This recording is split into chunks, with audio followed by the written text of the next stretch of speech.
straight back from Japan, straight into the Ivy Asia.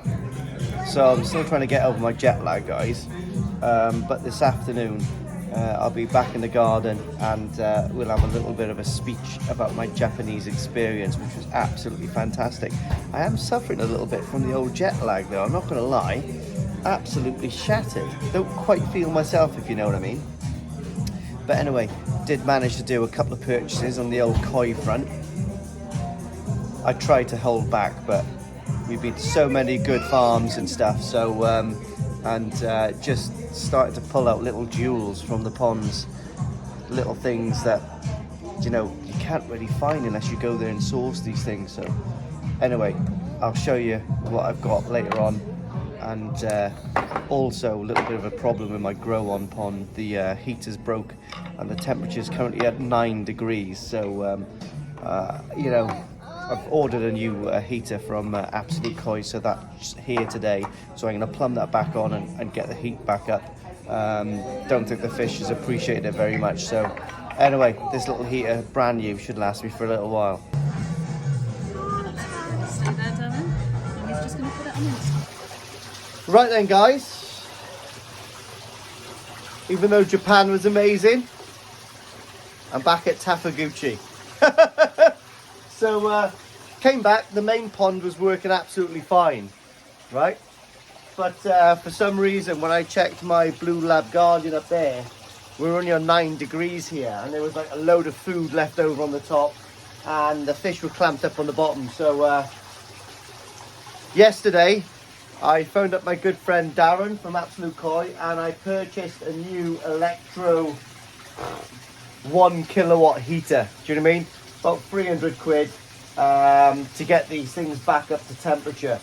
Yeah, crazy. I don't know what happened there, but I done a water change yesterday, and also I've salted the pond, so that's relieved any sort of, well, as much stress as possible on there. But I'm absolutely sure by the time these little chaps have got a little bit of warmth back into them, they should be okay. So I don't know what's happened, but yeah, that little heater I had, again, another one has gone, and I don't understand why, because everything's running absolutely fine here. So, but anyway, I suppose buying second-hand stuff isn't always the best way to do it. But this little 1 kilowatt heater now, brand spanking new. So I can't imagine anything happening to that one. So yeah, so this is what I've had to do to it. We've plumbed it in here, so this is the little unit I've got. It's only 1 kilowatt, but it's going to be more than enough to sort this pond out. So I've put it on 25 there. So this will probably take a good 24 hours to raise the temperature of this pond. So they'll be raised reasonably slow, if you know what I mean. Maybe even a bit longer, but they all look okay. They're just not themselves, if you know what I mean. They're not swimming around like an absolute bunch of loonies. Just trying to get my trickle on back in, but nice and slow. Where is it? There it is, if you can see it. Right, let's just get this now chugging away nice and slowly. It takes a little while to get this pinned out because I use one of these which aren't perfect, but as you can see, it's way too much. Put it down a bit. Just got to be patient, and once that's set, you can leave it, and I'm safe in the knowledge that that is absolutely bombers. Let's just keep going until that's a bit of a trickle.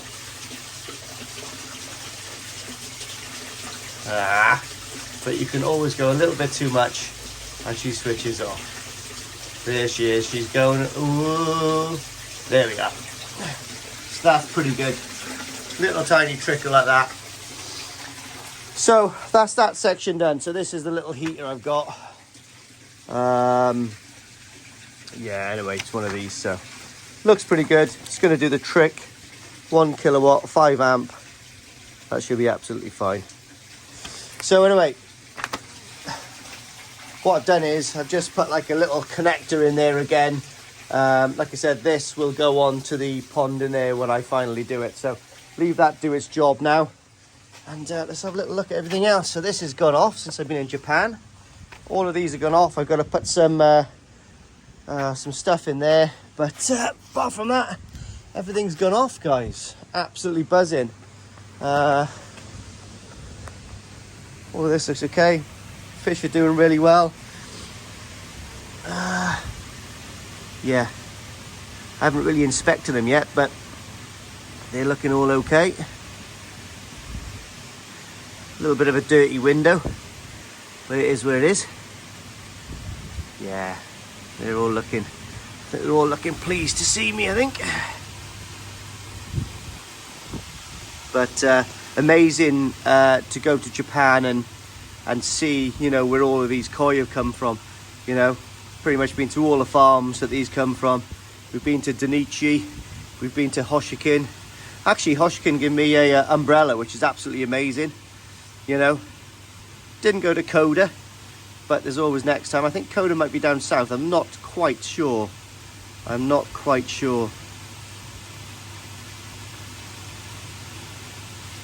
Looks like some of them got a few marks on their dorsal fin again, but they just feed so ferociously. They're an absolute nightmare.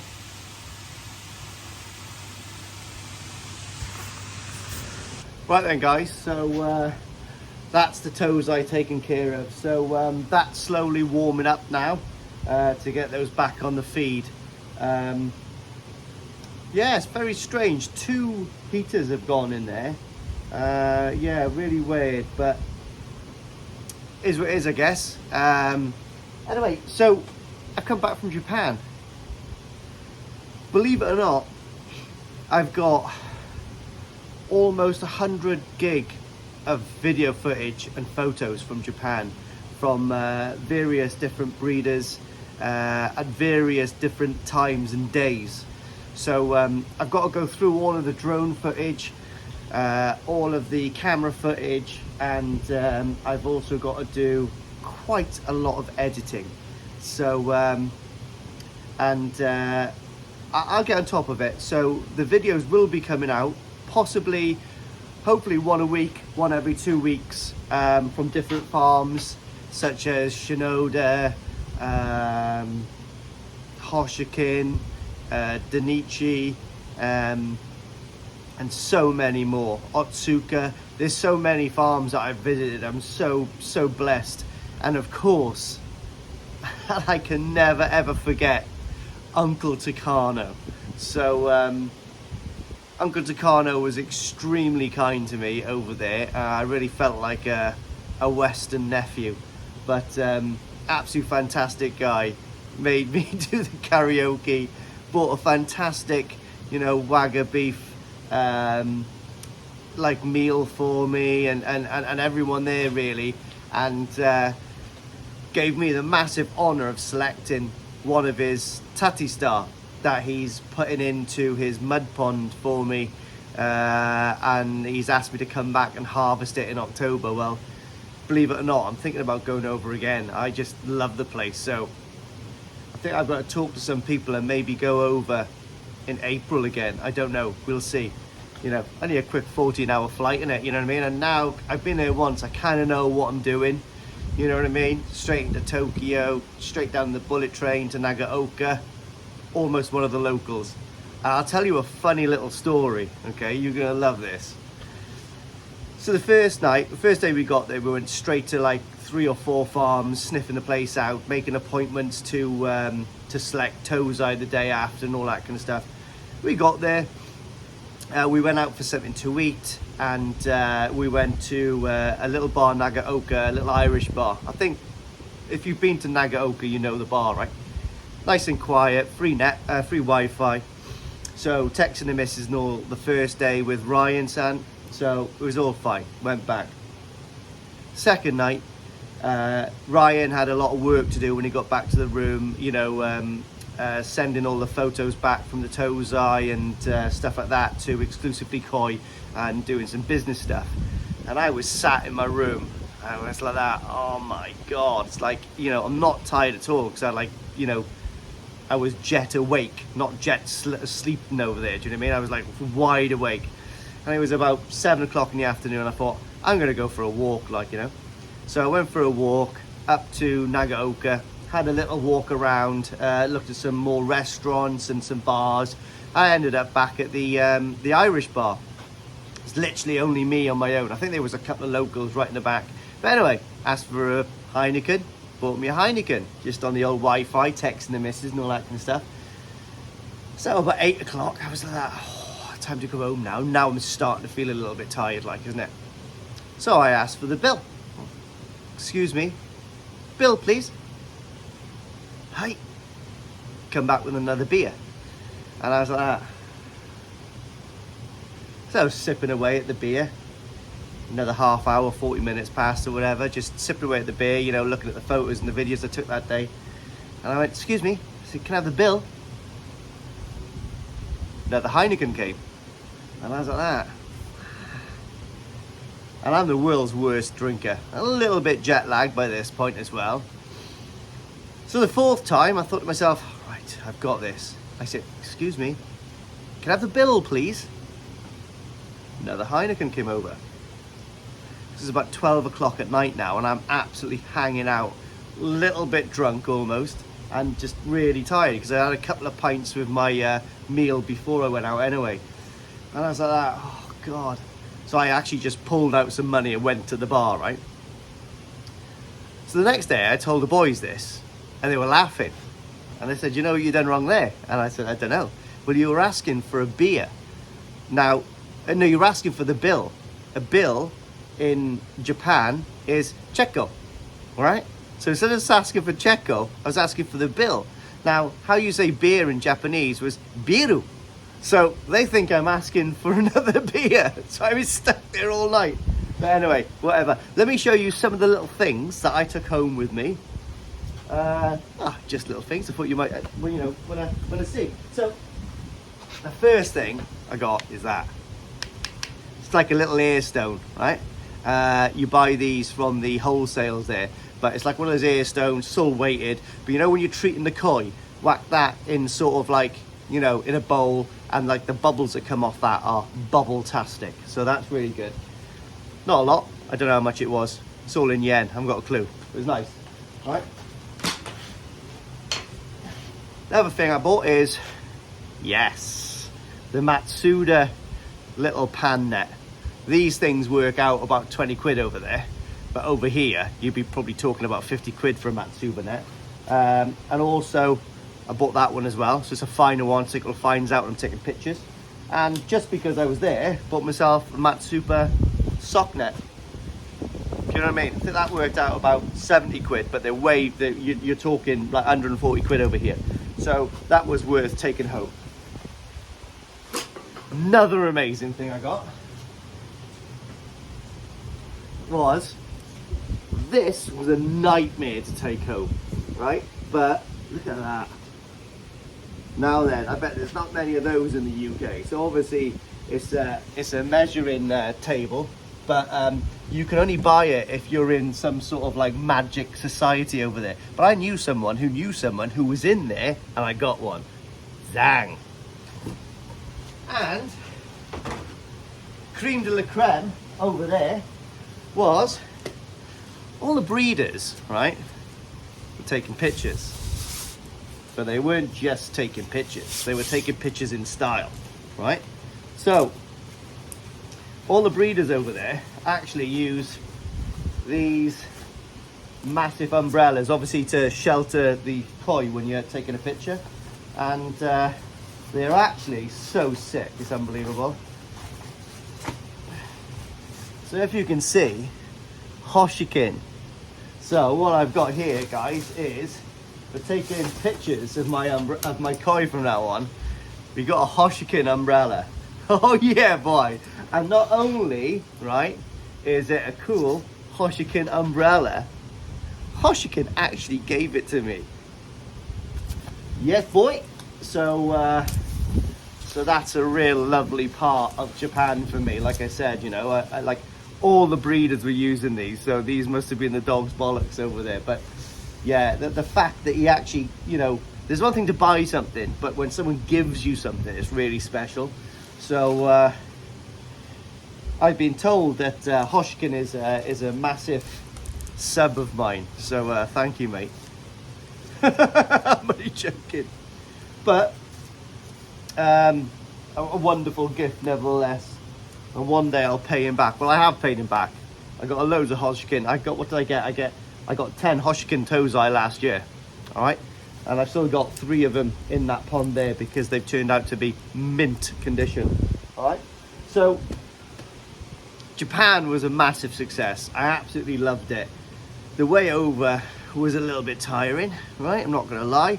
14.5 hours listening to Ryan snore on the plane, and then but like I was so excited that I couldn't really get to sleep, if you know what I mean. I was like that. It's just like so many emotions going around in my mind, and like so many thoughts, and like so excited.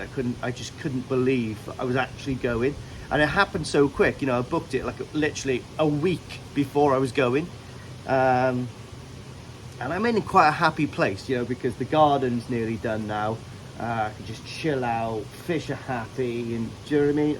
Apart from my toes are a bit cold, but that should be okay now. And just got there. It was fantastic. I can't believe how polite the people were. Absolutely, like such gentle people, and they were so polite. You know, even the train conductors. You know, like when they come into the carriage, they bow, and when they leave, they bow, and it's just insane. Like, I've never seen so many people bow in my life, and in fact, I've actually got a crick in my back from bowing back. Got to learn a little tiny bit of Japanese. I'm not going to embarrass myself on camera, but you know, I can say hello, goodbye, and do you own a bull? Bullfighting is massive over there. Do you know? I talked to so many breeders, and 9 out of 10 breeders in the summer, they sell fish to fight bulls. It's crazy. And I actually went onto the internet and typed in Japanese bullfighting, and it's not really as horrific as people would think it is. It's just sumo wrestling with bulls, really. And to be honest, it looks like they're having a whale of a time, you know. No bulls get hurt in the action. It's just literally a little wrestling match to see which is the strongest bull, and that's it. But I tell you what, those bulls are pretty aggressive, to be honest. It makes me laugh because I was talking to Shinoda in there, as you do, and he was like, "Ah, yeah." He goes, "Don't worry about the bull. He's not angry. He just wants to play." Yeah, with a concrete medicine ball. But like, yeah, he was lying down when I went in there. Took a few pictures, and then he stood up and he was like that, and he was like leaning over the cage trying to get to me, and yeah, to climb over a massive big hay bale to get out, and I got stinking with all this hay. But yeah, I'm pretty sure he feeds his bull on sake, man, because that thing was angry and it was built like a brick shit house. And then went over to Hirasawa. Hell of a cool guy. So he was like the head staff at Issa Koi Farm for a long time, and he started on his own. We've got a video coming out of that soon, and mate, that dude is so cute. He's so cute. I love him. He has the funniest smile and the funniest laugh in the world, right? And he took us into his Tozai house, and he said, "Oh yeah, you know, you can select a couple of Tozai from here." And then I don't know. I think I made him laugh and break down some walls, and then all of a sudden he just went, "Well, I got better ones at the other, you know, up the other koi house." And everyone was like, "What koi house?" It's just my other koi house. And people have been there for 15 years, didn't even know about this koi house. So I opened that door for people. We went up there, and there was like a new koi house, probably only a few years old, maybe you know, 2 to 5 years old, but it was pristine. It was amazing. You'll see it on the videos. And that's where he kept his bull. And when I seen that bull, I was like, "Ooh, that's a bigger one than Shinoda." And I said, "Listen," I said, "you've got problems." So I was like, "You're in trouble." And he goes, "Why's that?" And I said, "Your old mate Shinoda up the hill there, hey," I said, "between me and you, he's feeding sake growth. I said, that bull is massive and the cojones are huge. And he goes, what's cojones? I went, and he goes, bolas. I said, yeah. He doesn't speak Spanish, but like international sign of kind of, he knew. What else did we do? Like I said, we went to Hoshikin, Yamaguchi.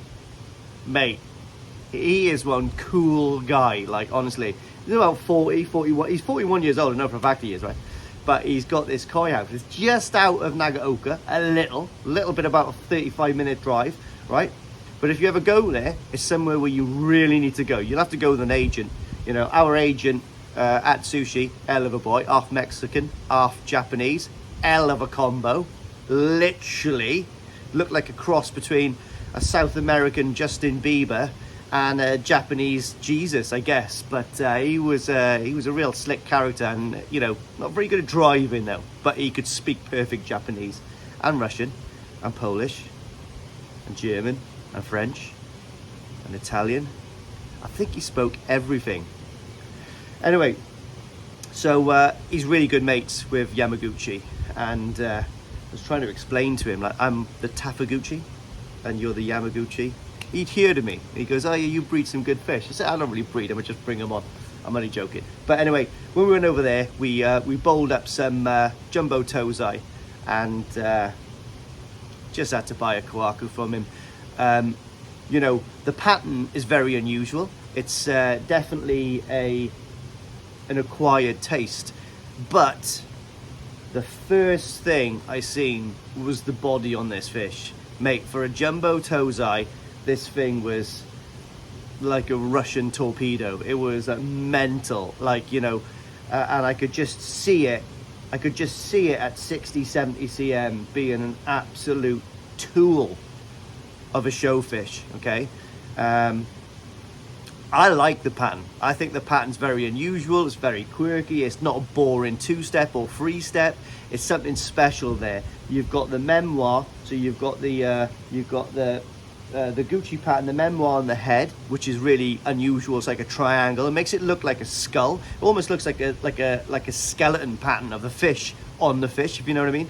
And then you've got the two small dans, and you've got about 4 or 5 dans. But like the first dan, I think when the fish grows, it's just going to separate that amount just to tidy that kiwa and the sashi up, and it is going to be absolutely fantastic, right? I love it. We also went to Odakan-san. Now, Odakan, we've got a great video of that coming out in the future. Odakan is absolutely hilarious. He is the Don of Nagaoka. So if you don't know who Odakan is, Odakan basically is, he's not a breeder, he's a dealer. So he's sort of like the northern part of Japan's Narita, I guess. So him and Narita are you know, like the bollocks, really. So we went to Odakan twice. First time I went to Odakan, I kind of fell in love with the shower he had there from, who was it from? Tamera, right?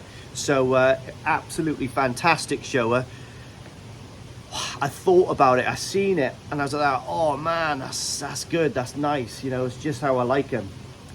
And I thought about it because, you know, I'm not made of money. This pond's cost me a hell of a lot. So I thought about it a little bit, and yeah, I couldn't get it out of my head. So yeah, I sort of kind of reserved that fish through Ryan for myself, you know, and I have been thinking about it. I think I'm definitely gonna have that fish. So I've got a bit of a slate to clear through exclusively koi. We went as well down to a fantastic breeder, which is about an hour and 40 minutes south of Nagaoka. I can't really tell you the name of this breeder, purely for the fact is it's sort of like a little bit of a, he's a known person, but if you don't know him, you know, I think people want to keep it reasonably secret. Some people, I don't, you know, and what fish he had down there, you know what I mean? It's actually a really new breeder. He didn't, I think he worked for someone for a little bit, for a year or so, and then just decided to open his own koi farm, and he's just excelled at it because, you know, you'll see the video from dealer XXXX is what I call him, and his koi houses was beautiful. Like the one koi house I went into, it was all made of wood, massive wood beams, and it was absolutely stunning. It was just looked like you walked back in time into a samurai's dojo. Do you know what I mean? Apart from it had ponds in it. It was absolutely stunning. I love it. And I fell in love with a little sank there. So it wasn't expensive at all. It was just a little tozai that was in his better quality tozai that Ryan was selecting through, and I seen it and I went, Ryan, I said, do you mind if I, and he goes, oh, you partner, because it was a good one. But obviously, you know, he knew how much I liked it, and yeah, he let me have it at cost, or whatever it's going to cost me. But I know it's not expensive, but it is absolutely fantastic, right? So that's really looking forward. I'm looking forward to getting that over here. That is coming over here. That's not going to be Azakari. That's coming over. So the first Kawaku from Yamaguchi is Azakari. That's going into his mud ponds now in April, May time. And then in October, so excited to go and harvest that with Yamaguchi. Oh, amazing. So we're doing that. And that thing's going to come out 55. He reckons over 55 cm, that jumbo tozai, because it is an absolute scud missile of a kawaku, right?